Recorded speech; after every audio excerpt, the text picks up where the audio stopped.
Okay, thank you very much, everybody. That leaves me on time. Our next talk is by Wolfgang Steinicke. You've got his biography here, so I won't go through it. The most important thing is he wrote those massive tomes by William Herschel Astronomy, which is a book you rather read and carry. But it's a wonderful thing, and he had a new project given him, of course, by Jim Bennett. So, Wolfgang, over to you. Okay, hello everybody. First of all, apologize, I'm not a native speaker and maybe there's some flaws in my in my wording or whatever. I try. And so my theme is William Herschel astronomy and all the different aspects, and I'll rush through all these things here, which is an enormous amount of material back to this 18th century astronomer. And we start with this nice piece in Cathedral, which is it's Westminster Cathedral, and it's just a background for my content here. These are the different subjects I will cover: star reviews and new double stars, Wade's Beacon came from 1783 to 1802, the sky coverage and new nebulae clusters, and star gauges, the extent of the Milky Way. Caroline is featured, of course, with its own catalog and much more things you will see here, and solar system observations. And the work, which is now in my big book, heavyweight book, is due to many years of research, many things coming out of these research are new, and the work is based on a large amount of data, digitized primary sources, like we saw on things here from Jim, the 4 volumes of his experiments to make mirrors and such things, manuscripts, notes, letters, publications, all this stuff, and spatial analysis tools I developed for getting lists, statistics, relations, graphics. You will see some of these things here, and much more you can find in my book, which is such size and 4 pillows. 50 years of deep sky observations are necessary to understand the work of Herschel. I can imagine how things are, which he has seen, or Calvin has seen. So I am used to this material by my own experience. So anyway, let's go to the first observation at BRLSI. We're now here in March 1774 with small Newtonian. We have seen some of the instruments already, and I cannot explain all these terms here involved, like parallax or so. This would expand my talk to 3 hours or so, or the whole day. So I assume that some are familiar. Maybe have afterwards time to ask questions. Let's start with Saturn and Orion nebulae, which was his first targets here. This is a record we found in the BRLSI archive. And the lucid spot in Orion's sword is mentioned here in the text. And this is the Orion nebula. And this is March 1, 2, and 4 at BRLSI. And this is the first sketch of the Orion nebula. There are many more later. Here are some examples up to 76,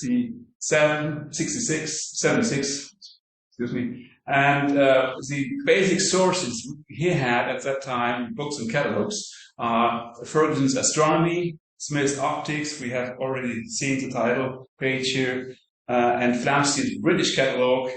And we will just see that William introduced the Flamsteed numbers. Not Flamsteed did that, but William did that. And the Messier catalogue of nebulae and clusters, we have not 102, but 103 objects in there. Anyway. And Christian Meyer's double star catalogue was the basic of his own double star research. And now here is the title page of the British catalogue of stars compiled and observed and measured by John Flamsteed at Greenwich. So now William's star charts. He had 2 star charts. The first was one published by Senex and Harris in London, and there are a northern and southern map. and both show stars from Bayer, Flamsteed, and Halley, the southern more Halley's work. And these are his working tools for the night observations in the first period. Then later he got the Atlas Stellestis by Flamsteed, which there are several editions, and he got one in the later part, and maybe around 1780 he was working with this big Tomiav chart, which is much heavier than the Harris chart. We have not the Harris chart, but we have the exemplar of his Atlas Stellestis, and we see that Caroline later had entered all Flamsteed numbers developed by her brother and Messier-Higgs. We have some here in Andromeda, and you see here, this is M31, M32, Andromeda Nebula, and its companion. We have 45 Andromeda here, there are other numbered, and here is M33 in triangular, a bit south. This is Caroline's work.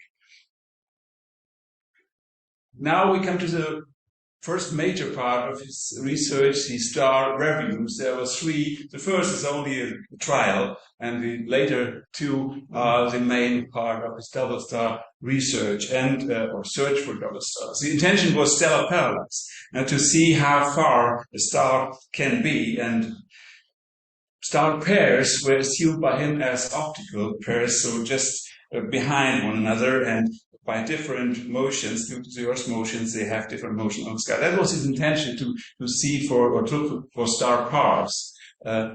And later on, he just detected orbital motion. So there are some cases, and many cases, of course, later developed and researched, who have really optical, not optical, but orbital motions. They are physical objects.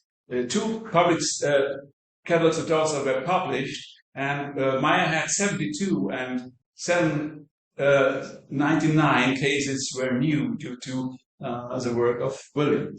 Many other objects were seen with the 6.2 inch Newtonian, which we have already seen here. This is the drawing by Watson, and 73 are in the Messier catalogue. He observed 73 as a Messier pitch with this small telescope here. And of course, here is a review of the three star reviews here, and we see the first was only in 1778.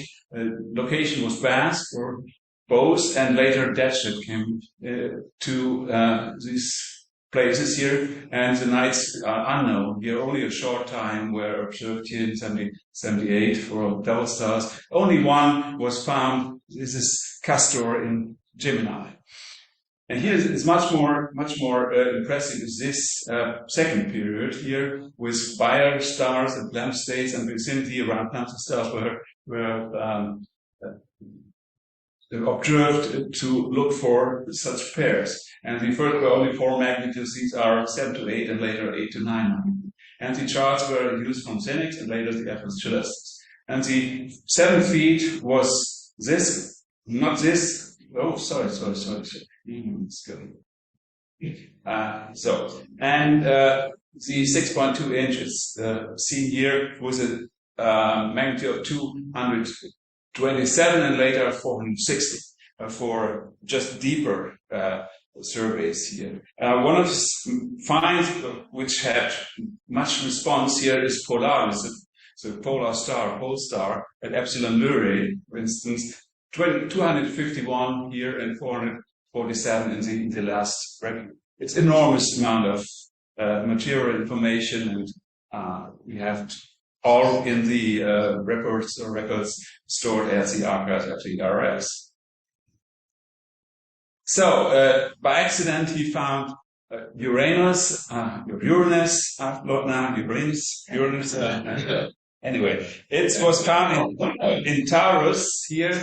Located near this Flamsteed star here, and here is the stars in Gemini, in Gemini, and just at this frontier here was Uranus, who was seen as a nebulous star or something like that, as an extended object. not a stellar object. So other further discoveries are 12 new nebulous clusters, maybe it's a Eternal Nebula, LHC 709, or 6 periodical stars. They are variable stars, Alpha Hercules, for instance, or a Garnet, which we now call red stars. And the most famous is Herschel's Garnet star Mu Kefe. So now the sweep campaign comes from 1783 to 1802, and it was performed at Datchet, Clay Hall, and later at Slough, and all in the Windsor area. There were no sweeps in Bass. Bass was reserved for the double star research and observations. So now he used the standard reflector we already have seen in Jim's talk here. It's a 20 feet, 18.7 inches telescope, and the standard power was 157 with a field of view of 15 arc minutes. And the powers were later grown up to 360 for deeper researches. And this is the original construction. A Newtonian sits by the side and used at Datchet and Clay Hall between 83 and 86. And later it was changed to a front view version from 1786 on in Slough. So we have now a platform where he could stand and look from the tube mouth into the tube towards the main mirror. There was a bit of obstruction, but it was not critical. So at high elevations, it was really dangerous task here, you can imagine. And we have some motions of the telescope which are used and essential for its observations. The telescope at the whole could be rotated in azimuth around 360 degrees to observe planets. Everywhere on the sky there could be a planet, and the telescope must be rotated in that direction, of course. And for sweeping, the tube swings up and down in the mirroring position of the telescope. The telescope to the south, and the tube goes up and down in a certain breadth. The tube mouth could be shifted to the west for object tracking. We see it here. Just when an object was in the meridian, it goes out for many short of time, maybe 30 seconds or so. But he could track it to the west for maybe 4 fields of view, that maybe up to 3 minutes. Now it depends on the elevation or the declination of the object. And the tube could shift it to the center. At the bottom, you see here, there's a small wheel, and going from this position to that, and extremely right in the middle, you can you can see things in the center. That was later on in the construction. In the first years, it only elevated to maybe 60 degrees, and later it could be elevated to 90 degrees. And that was the most dangerous position, of course. Now, the sweep method. This is a situation at 52 degrees latitude. This is Slough area. And PD is called the polar distance. It's 90 degrees minus declination. So the pole is at 0 polar distance, and the equator at 19 degree polar distance. And he could observe down to polar distance 123 degrees. This implies that objects are only 7 degrees above the horizon. This is dramatic. And he could see new objects, unknown galaxies, unknown nebulae, in that such low elevation. This is fantastic. Here is the telescope construction, looking to a star at some declination or polar distance, and easy elevation. And it's oriented south-north, or the telescope is oriented to the south. 2 simultaneous motions were taking place here. One, the telescope moves up and down within fixed PD limits, and the second is quite natural, from east to west, with the sky movement due to the Earth's rotation. And when you combine these 2 motions, you get a certain path of your telescope. We see it later, but anyway, now you have a certain rectangular area which was scanned by these two motions. And up and down is the breadth, the PD range, maybe in the mean about 2 degrees. And the RR range, this is the observing time, start to end, from such a position here, and then the telescope is fixed and the sky moves from east to west over some hours. And these are the right ascension hours, of course. And the maximum was 12.8 hours. 12.8 hours of pure observation with a very few breaks, or a tea or so. I didn't know, coffee, I think.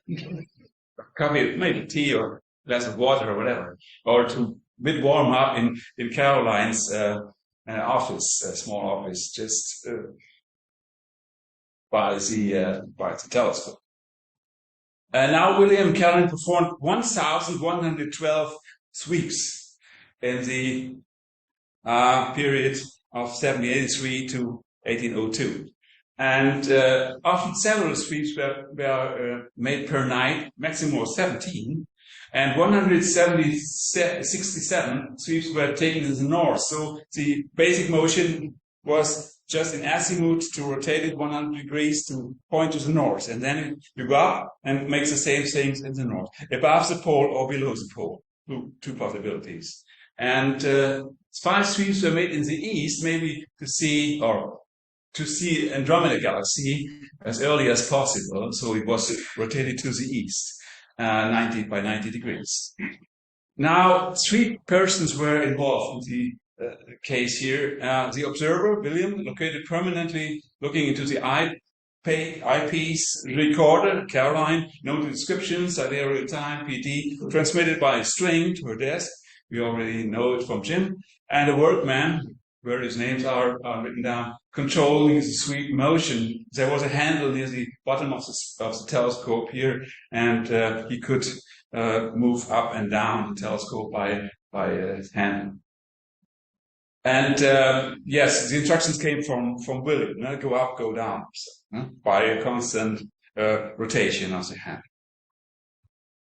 The sky coverage, for a regular motion, going up and down by a constant speed, turning down with the same speed, you get a zigzag pattern on the sphere, naturally. The sweep speed can be low or high, very slow, or very fast movement, or moderate in between. And you can imagine that only a high speed covers the sky in the area by 100%. This is this case here.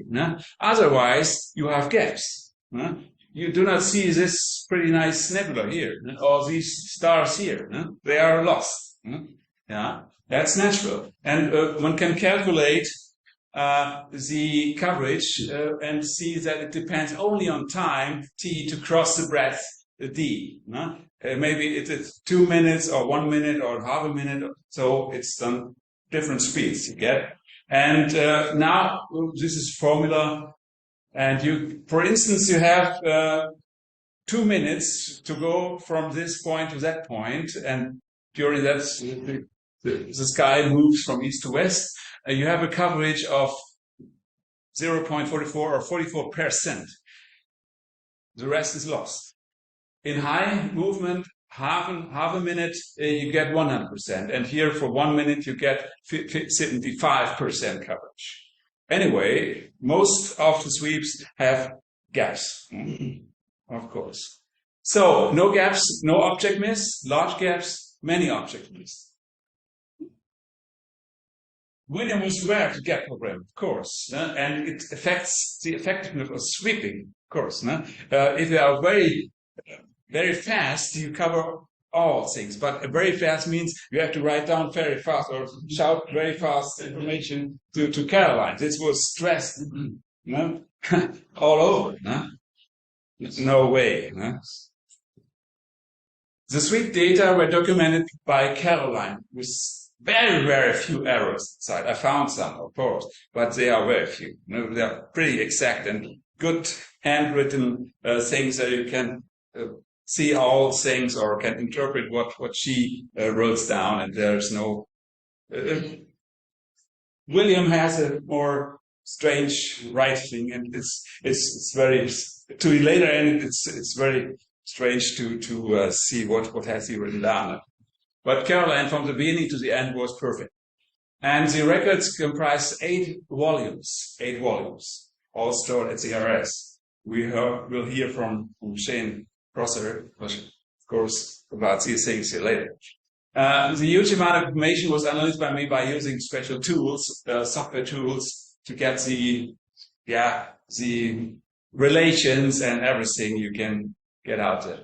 And the evaluation shows these things here: course and result for each suite, the area, the true path, the observed objects, the distribution of new nebula and star clusters, the observed stars mainly used to determine positions, the sky area covered by all sweeps. That's our point now. Example is now sweep 396 made on 11 April 1785 at Slough. At Datchet, sorry. And the breadth was 2.3 degrees, and it lasted 3 hours and 36 minutes, and going from Leo Minor to Canis Venazzi. The result are 69 galaxies. In that night, he found 69 galaxies. It's enormous. It's enormous. Here's the path I recovered from the records.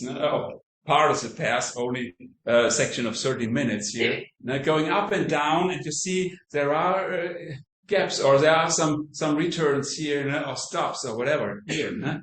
And this is very strange and curious. Never expected this. The sweep path is a semi-regular pattern with different path lengths and speeds. And most objects were seen. Only the red ones here,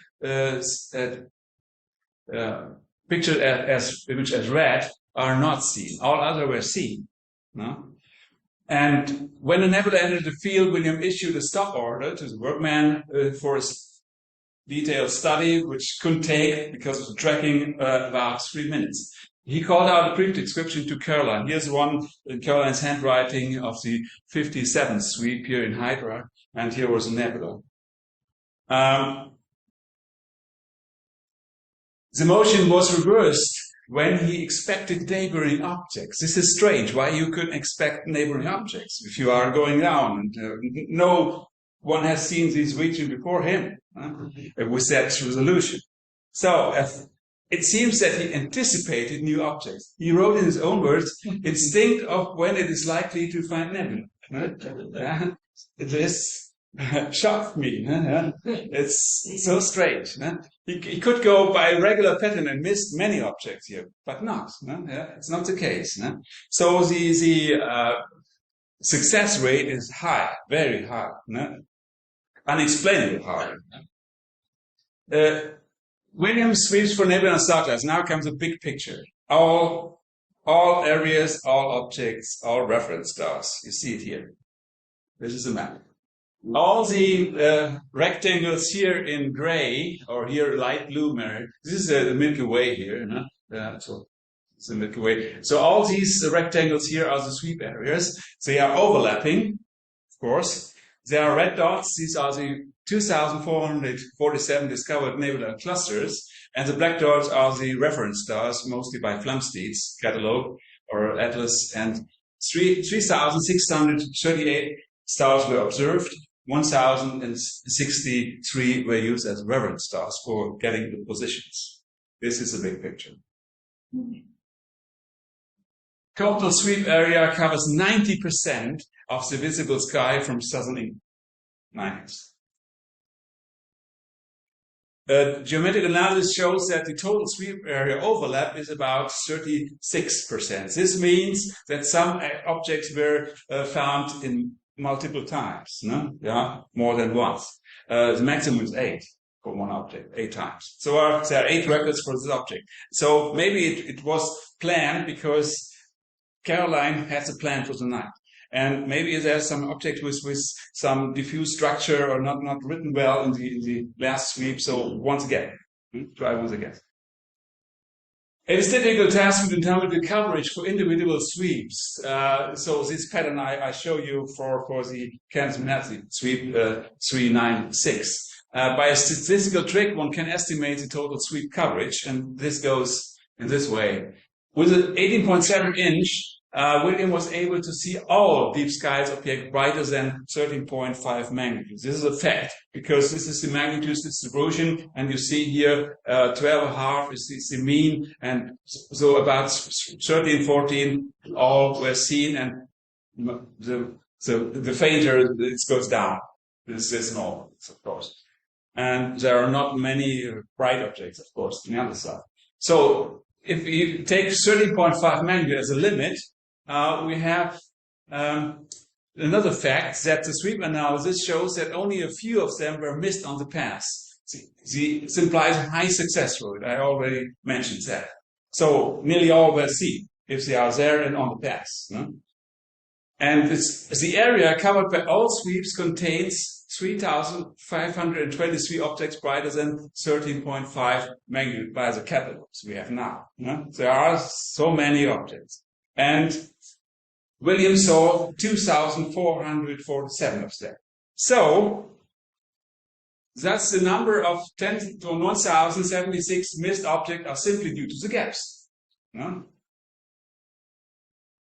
And now we can estimate the sweep coverage by the ratio of the smaller number to the larger number. It's 0.7. So 70% of the total sweep area we have seen on the gray covering are actually swept by or seen by William.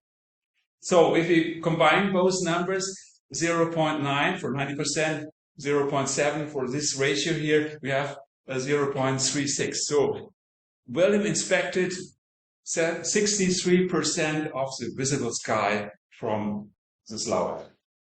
That's it. And found nearly all objects in that region. Annual sweeping house is interesting. If we go from 83 to 02 here, we have a total observing time of 1,505 hours. In the first period, over 400 hours were seen here in 1784, and this goes down due to many things here. His marriage, telescope building, or whatever, later traveling around, and so on. So it's natural that it goes down, and it's by age and exhausting all things of the body. So the daily sweeping hours for the record year 1784 and the influence of the moon are seen here. You see the white lines, these are the observing hours, 8 hours up to 10 hours here. And the moon is the red pyramid here. Oh, sorry. No, wrong direction. Red pyramid here. And you see that most of the observations were near the new moon, of course, but some were pretty near to the full moon, the top of the pyramid here, and you see the intervals or the periods inside the record year here. Types of new objects. There are two deep sky objects. These are galaxies. They are dominating by over 86%. We have open clusters by 6.6, globular clusters, and emission nebula planetary, and we are just below. Most of the objects were galaxies. We now know. For him, it was still a nebula, but a small piece or small smudge of light there. The first was this one, NGC 2232, 79. In his third review, he found his first own deep sky object. The most southern was this one here, minus 332 degrees. This was the 7 degrees above the horizon in Uranus. And this is the faintest. This one here, it's 15.5 magnitude galaxy here. It's extreme. It's extreme. Now we have other objects, stars or star groups, pairs of stars, asterisms we say, for instance, 1.9% galaxy parts. We see here examples. The brightest star he thought to be nebulous was Epsilon Orionis in the belt of Orion. and it's 1.7 magnitude, but there is no nebula around that. It was an impression or an illusion or whatever. This is a part of the Andromeda galaxy, NGC 207. This is one of the galaxy parts here. And now we have an asterism, a star group here as an example. No real cluster, just by chance constellation. Positions were determined by reference stars observed in sweeps, and the accuracy is high. The right ascension, now in the same measure as arc minutes, is 3.5, and the PD, or the declination, is 2.8. It's a bit better because the PD clock installed by him worked better than the RA by the reference stars. So it's enough to identify each object for later observations. It's enough. It's not very precise. It's easy construction. It's a maximum we can get, with such a stand there. William made 80 sketches. Here's a short example, some examples, to illustrate his classification system based on textual description, bright, faint, round, elliptical, whatever. And Cullen defined eight classes of objects, 1 to less than 8.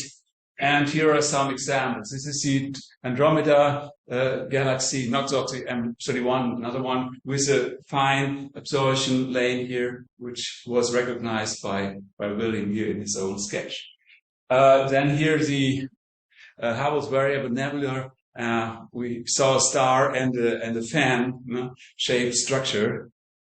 And this is part of the Veil Nebula in Cygnus, portrayed by William. It was a good draw. And this is the global cluster M53 in Coma Berenices. And this is the nebulous star in Taurus, NGC 1540, where he wrote an extra paper about this star in a nebula. And from that, he developed the theory that stars came out of nebula by gravity accumulation towards the center, which is correct. And here is M98 galaxy in Coma Berenices. And there are two different drawings here. This is the draft, and this is the figure in the filtrans. And this is a finder's chart. Here, the finder had a field of 2 degrees. So you see this too. And William published 3 catalogues of nebula and star clusters in the Philosophical Contractions for the years 86, 89, and 1802, and the numbers are different. The first 1, 2 for 1,000 entries and 50, and then he was exhausted. He was not able to get another 1,000. It was done. It was okay. And Caroline was agreed, of course. This is Caroline's graph for the first catalogue. You see the entries here from the objects in the first class, 1 to 9. And the sweep records also contain 145 new double stars, which were published right at his death in 1822. And they also contain 76 uncatalogued nebula and clusters, which I found in the records. They were just unpublished and not catalogued, and not known that William is the very discoverer of these objects here. There are 103 papers, 31 for the Philosophical Society of Bath, unpublished, 71 in 38 volumes of the Filtrans, and 1 in volume 1 of the new memoirs of the Royal Astronomical Society, just when he was president, or first president of the society. And they cover solar system objects. Michael has already mentioned it in his short video here. These are 37, and experiments about thermal radiation, we will hear about that, and other things, and theory and stars, instruments very low, because he has his papers of 4 volumes of experiments with making mirrors, and so they were left unpublished. And nebula and clusters are also only 4, but essential. These are the essential things see above. Now, all manuscripts sent to the publisher were written by Caroline. He has a better handwriting and make all the organization of publishing. Star gauges. These are the star counts in the field of view of 15 arc minutes diameter, and there were 1,091 gauges performed in the sweeps, and the maximum number of stars in the field was 612. How could he count this? It's enormous. And these are the star gauges on the sphere here. You see the Milky Way is the pass here. You see the center of the galaxy, the pole of the galaxy is the center of the Milky Way, and the center here. So he took out of these gauges 127 to select in a great circle. So we have a section of the stellar system. The great circle in this projection is a circle, in polar coordinates. And from the star number, William calculates the depth of the view. Yeah, the number is correlated to the depth of the view. He constructed a formula for that, and this is a measure of the distance to the edge of the system in his own interpretation, not far from the truth. And this is the graph of the border of the stellar system in the section selected here from all data. And this is not the Milky Way, it's only a section. You see what's really behind, it's a section here right through the Milky Way. So that's the image you have here.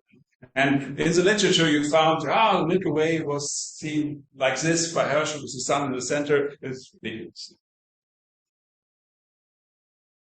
William observed also sun, moon, 6 planets, 8 moons, 4 asteroids, 22 comets. Here are some nice drawings or sketches of him. The moon with forests on the moon here, trees near the crater. And this is Venus here. Yeah, this is Mars. This is Saturn. This is Jupiter. And, of course, Uranus. Uranus was seen with a ring, but this is, in my interpretation, the flattening of... He actually saw the flattening which is visible, and maybe it looks like a ring, but he could not see the actual ring which Uranus has. Yeah. Okay, 5 minutes. Yeah. He observed 2 Mercury transits, 4 solar and 2 lunar eclipses. We have seen it here, by naked eye, of course. The transit of Mercury was seen with a telescope 7 feet, and the eclipses were also followed by telescopes, but first of all by naked eye. And now he discovered already in 1783 the solar motion of the sun towards, and the solar system towards Lambda Hercules. So, annual observations in days. Here you see the total observations of William, double stars, nebula and clusters, solar system objects, Messier objects. In the reviews, this was the first part, and later the reviews were continued with the smaller telescopes, the 10 feet, the large 10 feet we have seen, mixed observations and sweeps only in this short period here. And now Caroline, she was active too. Nebula and star clusters, Messier objects, new comets, 8 ones, and later known comets. And there are observations with William together in the first time, yes. Of course, and later on too. And this is the statistic for Caroline. Not comparable to that, but she had many other things to do. Of course, William too, making telescopes and inviting guests and so on. Yes. And finally, we have Caroline's unpublished zone catalogue of 1825. Lists 4,025 observations of William of 2,491 different star clusters and nebula. And objects were identified by a general number given from 1 to entry 2,500. in the catalogue, and new positions were calculated for 1800 and new normal equinox and standard equinox, and based on 1133 reference clouds. The data were arranged in PD sounds, and here are the first images or first pages here. This is the first and the last page, of course, of her tablet. It was not published, but she got received or awarded by the BRLSI with the gold medal for 1828, which is seen in the Herschel Museum. No? And see it there. So finally, the astronomer of William Herschel, the greatest observer in history. Maybe you can imagine by this small pieces here, few pieces, that this is really true. And discoveries were Uranus, the nebulae clusters, many double stars, their orbital motion, variable and red stars, 4 moons, planetary rotation, solar motion, thermal radiation. We have instrument, largest telescope built ever. The front view, macrometer, and method of stellar statistics and star gauges, the distance estimate of the Milky Way, the magnitude scale was reformed by him, and the theory, the structure of the Milky Way, the nature and evolution of nebula clusters, definition of globular clusters, planetary nebula and dark nebula, publications, catalogues of double stars, nebula clusters, 103 pages. And now we have this town. This is the Caroline. Discoveries, 22 nebula and star clusters, 8 comets, 0 for William. Assistance preparing and recording of all sweeps, 8 volumes and many, many more manuscripts. It's huge. It's huge. Evaluation, documentation, calculation, cataloging, and publication. Preparing that was published in the Filtrans, for instance. And the publications, her own sole catalog, not published, but it's there. The original of the British catalogue is her work, and 1 paper in the Filtrans.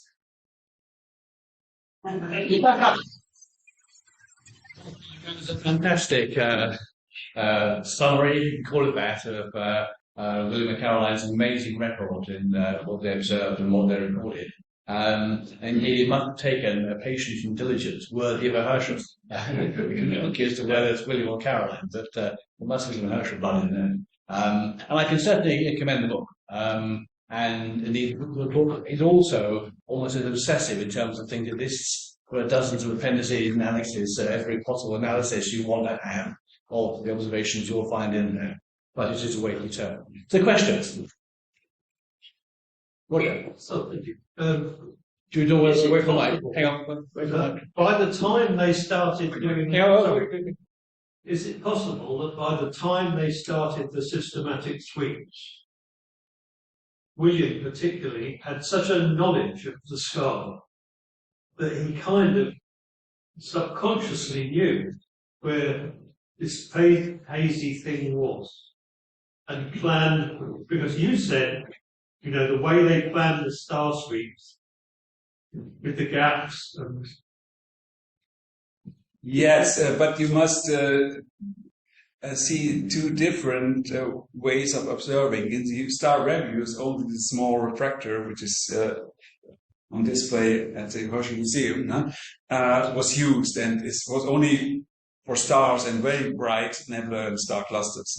Later on, with a big telescope, it was a huge quantum leap, and now he can see much deeper into the field, and it comes maybe over the times that he developed his own feeling about where, if you are in the Virgo cluster region, for instance, or where we have now galaxy clusters, you can see many things, double galaxies or trios or even quartets or sextets of galaxies. And by this experience, he was aware that maybe looking around is fruitful, maybe, but he cannot go to the back, to the east. It's not possible. They have to stop. They can wait what's coming in now, and maybe tracking a bit.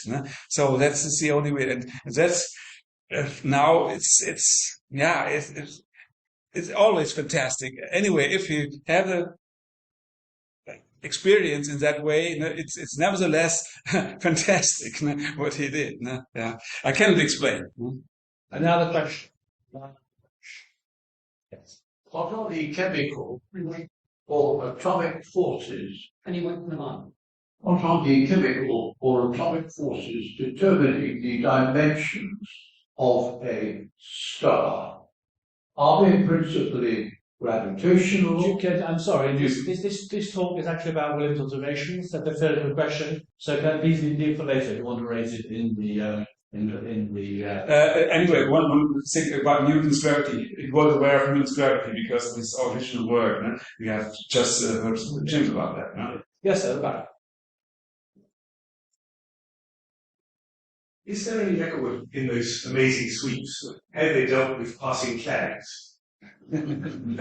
Yes, of course. There are many meteorological records, temperature, cloud. They have to stop with heavy cloud, but they wait until some gaps were open for maybe 3 hours in the night and go out again.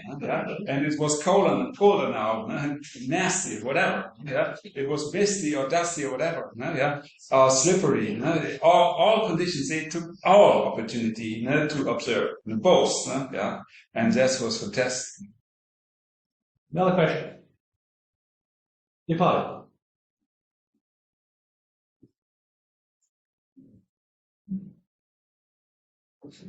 Thank you. That was fascinating, but I'm referring to this picture that you put up of the number of stars that he observed, and there was a huge concentration, between the latitudes of, say, 30 degrees north to 30 degrees south. Yeah. And my question really relates to the coverage of the southern sky, because earlier on you mentioned that he had categorized the southern sky as well. no, this was John. This was John. So if you mention or if you have seen that there are gaps, these are due to it was winter perhaps or clouds or the season was bad. And in the North region it was always bad because the telescope has to be rotated, and this was a different scenery for observing. It was more it need more action to do that. Well, A second. Being an observation, considering the enormous amount of observing they did, I'm not aware of anybody having a serious accident. Oh, I got those telescopes ridiculous. Also, too, and the only one I've come across is Caroline, who was in deep snow, fell in the snow, and impaled herself on a book covered with the snow. nice to end. Okay, last one. Yes, sir.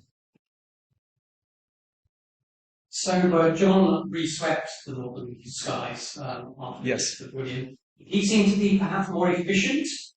Was there a different technique he used for both the northern and the southern skies? It was the same technique in the northern and in the southern sky, but he now has the catalogue of his father, knowing where to go there, what to expect in the speed. As well, William expected the stars, he already catalogued stars, and so Caroline made a plan or a map for the night, what will come over there on brighter stars, which were by Flamsteed or so, but no new nebula. But now, for John, there are all nebula and the stars, so it was much easier. And he found about 330 new objects in the northern sky, but about 2,000 in the southern, because the southern was the same virgin country, like William's northern sky. So it was the same situation in the south as for William in the north. But the new campaign at the north was to get better positions. And making a catalogue not by date of observations, but by right ascension, like normal catalogues are. So that was his new aspect, new picture. Okay, any more questions in the room? Yes, John. Thanks. Just a point of clarification on technique. You have on your histogram of the types of observation made by night, review as a category. Just for clarification, by review, is that where they're going back to look at particular objects that are of particular interest to them, so they can make further look and make further observations and make further drawings? The reviews were made with the smaller telescope, especially the large 20 feet, which was more better for William in his older age. So to manage it, the other things are gone or not used after the sweeping campaign, or very few observations made with this good telescope. So we have smaller telescopes and looked again to stars, to double stars, to fix the magnitude scale, but these were other purposes, not reviewing again things which were discovered in the nebula and cluster regime. So it was were new targets or old targets now again observed, and that was a way to find motions of double stars by looking once more. And you must imagine that most observations were solar system observations. So Uranus maybe, and Saturn and all the other asteroids came to. These things were reviews. These are star or solar system reviews. So this is a different category from the sweeps. So the sweeps are only a small part of the picture here. If you see the whole period of observations. One more question back of the room, I think. So, yeah. You said first, then Tony. First of all, that was a really interesting presentation, I think. The question really is, he was gathering all this data, and he must have realized that actually he was finding a lot of things, but actually, he must have also realized that actually he was seeing a lot of things, but he was not seeing many, many more things. Is there any sort of sense in the records of what he wrote about this dawning realization of just how big the universe is? For him, the universe ends more or less with the Milky Way, or the extent which was pictured or imaged by star counts, gauges, gauge. Anyway, and he was not aware that some things were extragalactic, but he saw that some nebula have the same structures like the Milky Way, the elliptical nebula, for instance, which are not like the Andromeda Nebula, which has a diffuse, complicated structure, and so they are more compact. And this has the same image or same looking like his Milky Way structure. He could not resolve these systems because they are too far away. Star clusters could be resolved, but not these kind of galaxies. And he was aware that maybe these are beyond and Milky Ways by their own. That are his words. The term galaxy was formulated later by Nickel, but he was aware that maybe, or he had the idea that maybe these things are separate and of the same kind like the Milky Way. So that was his idea. Tony, you have one look on the Yes. One on the chat panel. Yeah. He's trying to withdraw it. He says, this is Gerard Gilligan of the SHA. He asks, did Caroline add to William's notes, or did she always keep to his records? And then he asks, perhaps that's a question after Charles' talk. She did not add anything, but transferred what was first written down was very few words, and then later that night or next day they filled these words with the impressions which are still fresh in William's mind.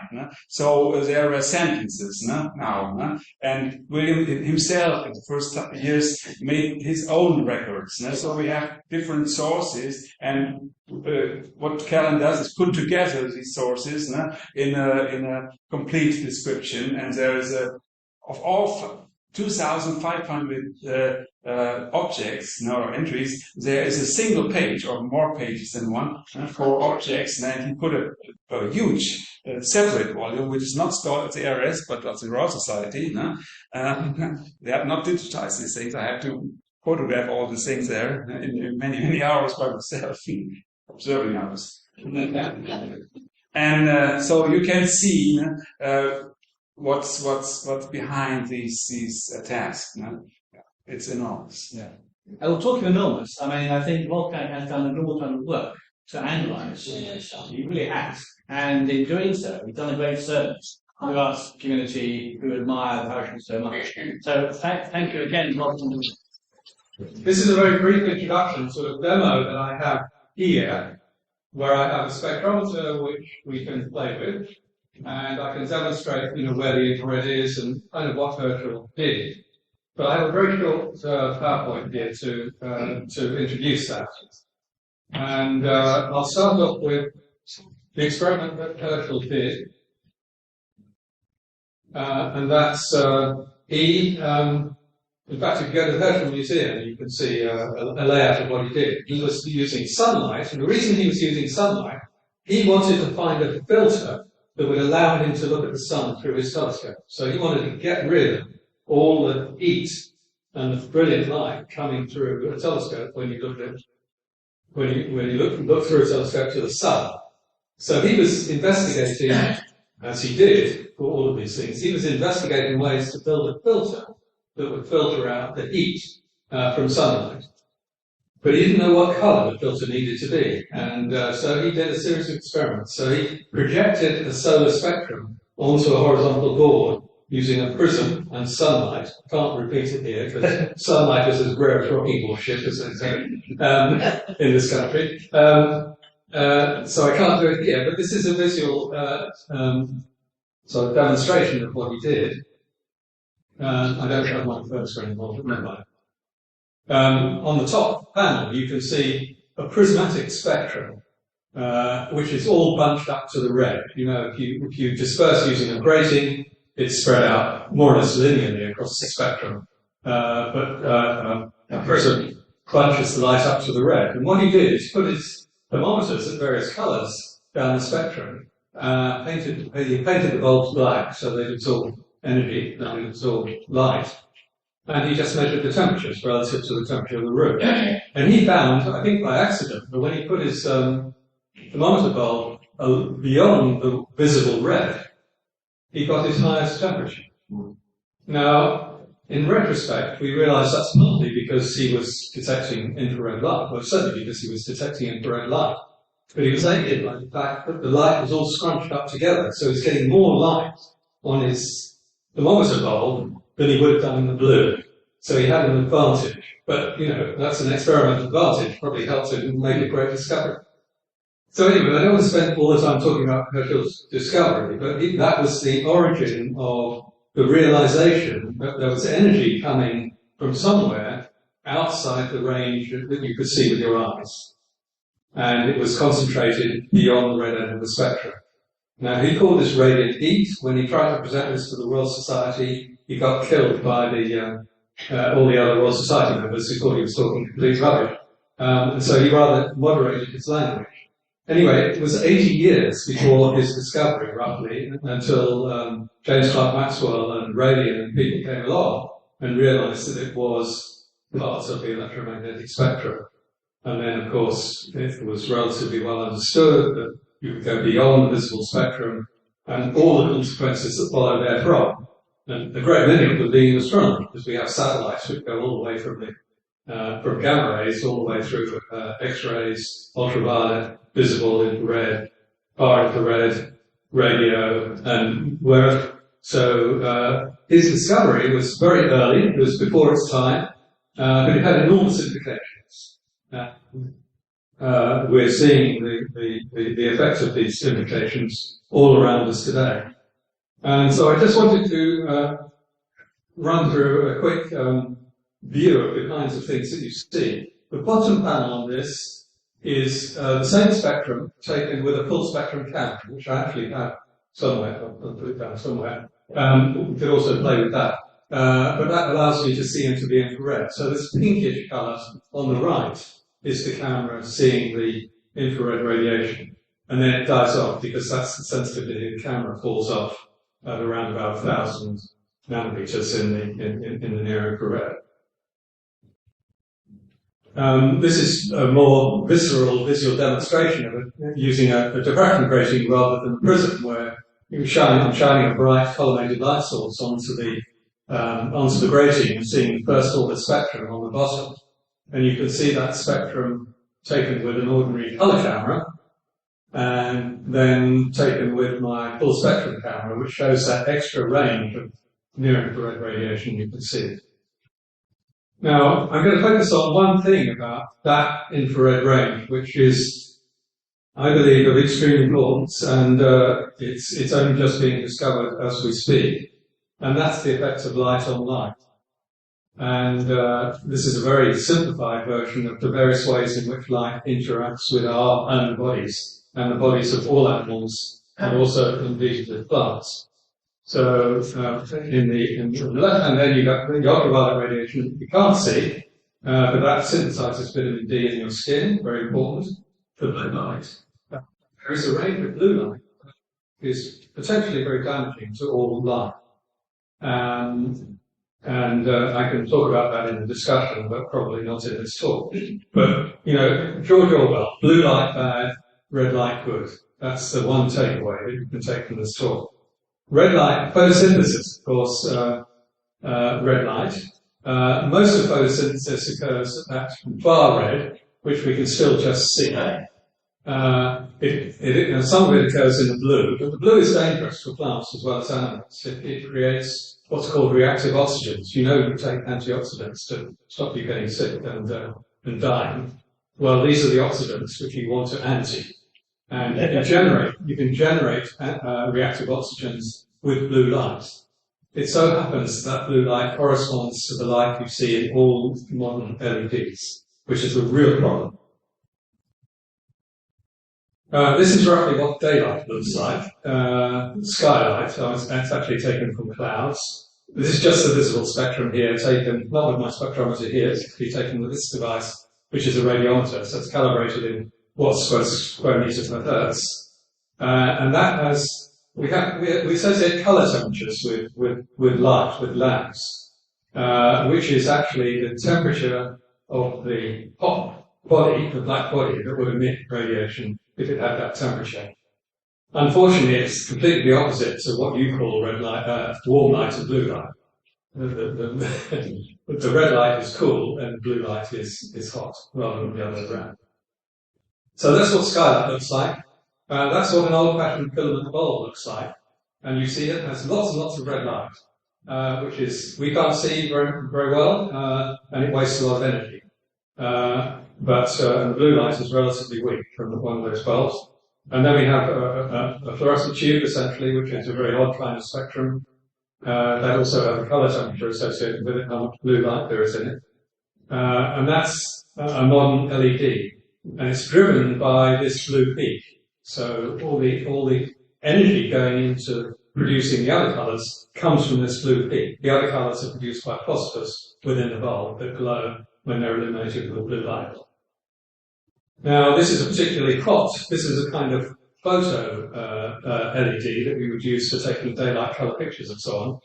The street lights are somewhat lower temperature, but this blue is extremely dangerous. If you look in the infrared with an infrared camera, vegetation is extremely bright because leaves reflect almost a very high percentage of the light in the infrared. It helps the leaves, stops them getting too hot and so on. So it's a great advantage to them. It's also very interesting for us looking for life on exoplanets because the spectroscopic marker coming from chlorophyll is very strong. It allows us to see long distances when we look in the infrared because mist is much more transparent. That's a view of the York Moors in the infrared. Same view, exactly the same time in the ultraviolet. You can see the sunbeams in the ultraviolet. The sky is the same in both. It's the same sky. And you can see the enormous difference in the appearance between the infrared and the ultraviolet, near ultraviolet. And this is the discussion. It's too complicated to talk about here. This is the way that light is interacting with all the life that we have around us. And a lot of research going on about this with this at the moment, and I'm working on that topic myself at the moment. So thank you.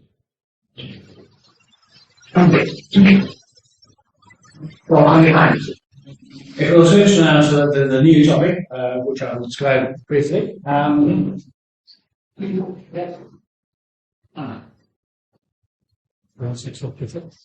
So the story behind this topic is very different. We've heard lots about the Herschel telescopes today, and the progress through to the wonderful 20-foot, which is so successful, and then the 40-foot, which is less so. And what's puzzled me throughout my time of being interested in the Herschel is why it is the 40-foot gets all the publicity. 40-foot was used to be the RAC symbol about 200 years. The museum has a wonderful, nice model of the 40-foot, but the 20-foot is hidden away. There's a rather good print of it in the museum and elsewhere, but somehow it never gets publicity. Something about our country that prefers exotic, extravagant failure to efficiency and success, which is reflected in this.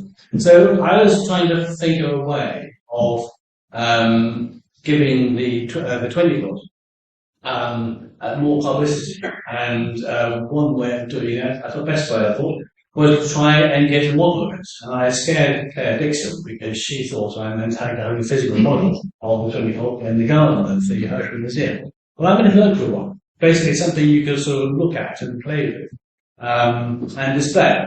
And I asked around to find various people who might be able to do it. I even tried Bob Fosbury, who's ex-colleagues in ESA, to do these things for real. But eventually, I got in contact with Barcelona University and Coral Manson here, who is the program leader of creative computing course, is that right? And one of the splendid students here, John Stone. And as it happened, Coral was looking for a project for undergraduate students to do. And this seemed a good match. So we got together and agreed we would do this. And as part of all that, I got hold of the best images I could of the 20-foot telescope. Now, what I also did was to get hold of the director of the Madrid University Observatory, because you've heard just now about what a wonderful telescope the 25-foot was. And Jim, I think, was talking about the wonderful drawings that made the 25-foot telescope, which were used to make the modern replica. So I got a whole copy of these drawings and sent them to Coral for John. The idea being that use them for detail and rather than the overall shape. So that has sort of resulted in a sort of a hybrid model, which is has a bit of both. So it's basically a model of the ideal Herschel telescope. I hope we can find a way of getting it soon on the machine. Do you need help on the? Is it on this machine, the Zoom? I have no idea, but is that on here or? Who's got this? Don't worry, it's all right, I'm okay.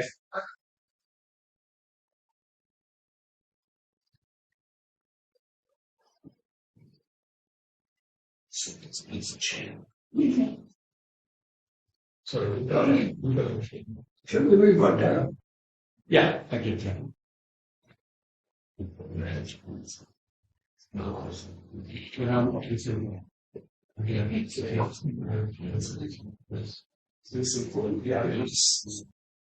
Mixture.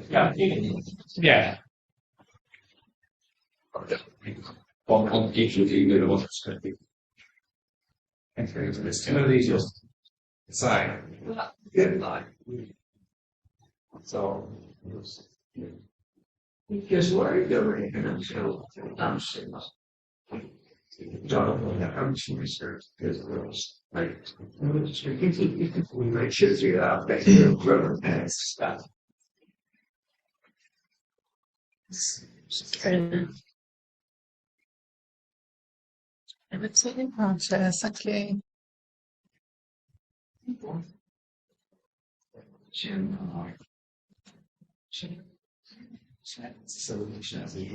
Good.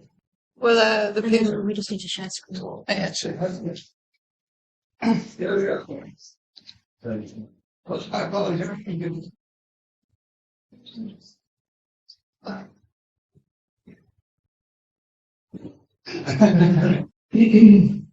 Okay, so everyone, my name is Coral Manson. I'm subject leader in creative computing at BRLSI University.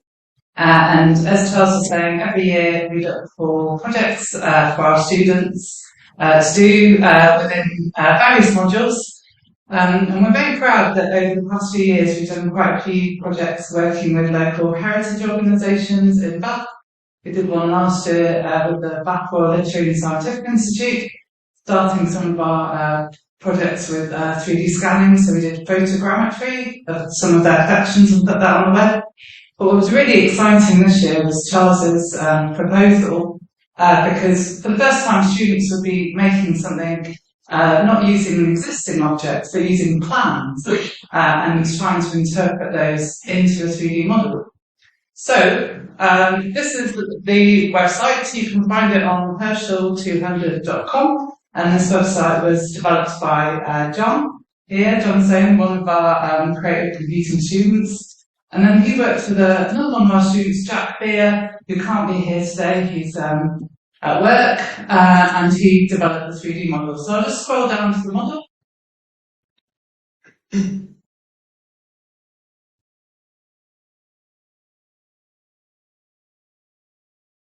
So the model is embedded from a site called Sketchpad. And if you can explore the model using the mouse, do you want to do that, John?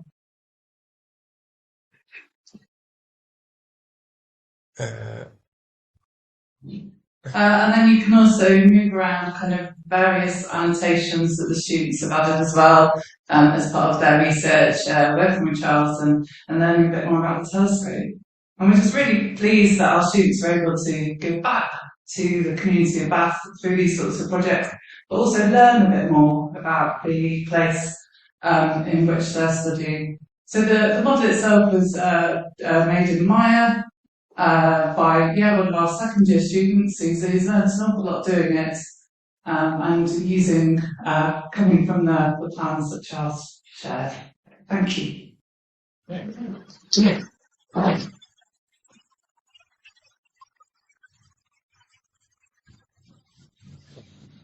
So I mentioned that it's a sort of hybrid of two telescopes in the end, and Wolfgang and Jim have been the expert people in telescopes, but I think the fact that I have two racks at the bottom, for example, is Madrid 25 foot, and single rack will be 20 foot. Michael? I mean, it's a very powerful visual impression. Congratulations. Would it be a massive step to allow that to animate? So the configuration changes that Herschel himself used, moving the foot of the telescope and including one or two of these, because that can be difficult to visualize if you're not. So the original prototype had kind of a blowout animation, blow-up.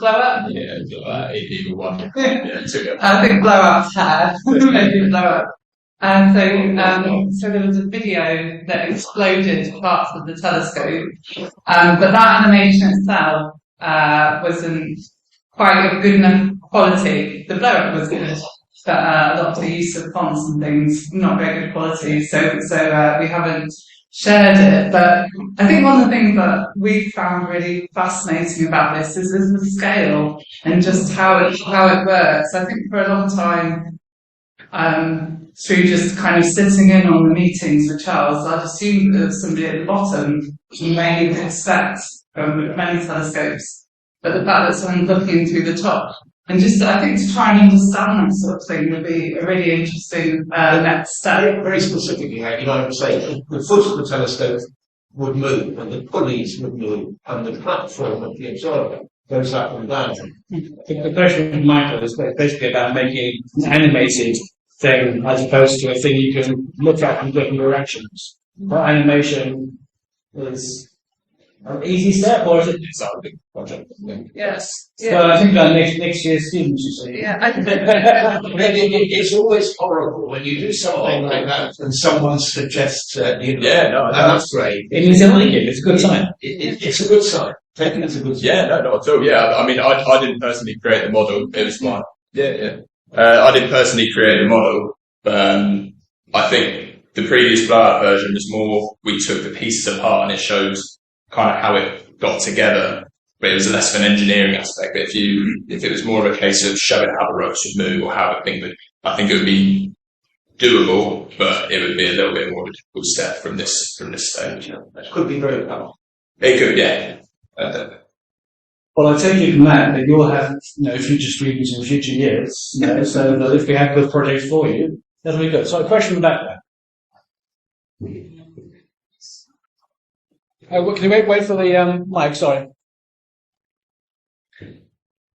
So, I'll have to go. So, Brian, just will anybody take your inputs, convert it into STL files and try printing it, not as a whole, but in sections? Not yet. No, it's the proposal because to see it physically too. I think with 3D printing, one of the things that you're dealing with is that you need to think about kind of the structural integrity of it when it gets quite small. So I think 3D printing it in sections and putting it together would definitely be something that's quite interesting. I think it'd be also something that I would be interested in, but I'm not going to ask John to do because he'll break into a sweat, is how we could use a game engine and particular textures to simulate how the lens would work inside and what that would look like. Mirror, sorry. So the mirror inside, and what that would look like. So it's interesting projects like this, it sparks off so many ideas and so many thoughts. And I think that it will also go into future projects for John and the students. And actually, to embarrass John for a moment, he spent the summer at the University of Adelaide on an Alan Turing Institute placement to learn more about 3D modelling with another of our students, Kay, who worked for the project here last year. And a lot of that comes from these types of opportunities and students showing an interest. And then you never quite know where these skills are going to pop up and go in the future. So we need to stop there, I think, and need to move on. But can I say thank you to Coral and John and colleague. It's been a lot of fun for us too, and it's great to have a connection between what Astronomy does key educational institutions in the cities. It's been very rewarding, and I hope we find that they're good reason to do it again. So thanks again.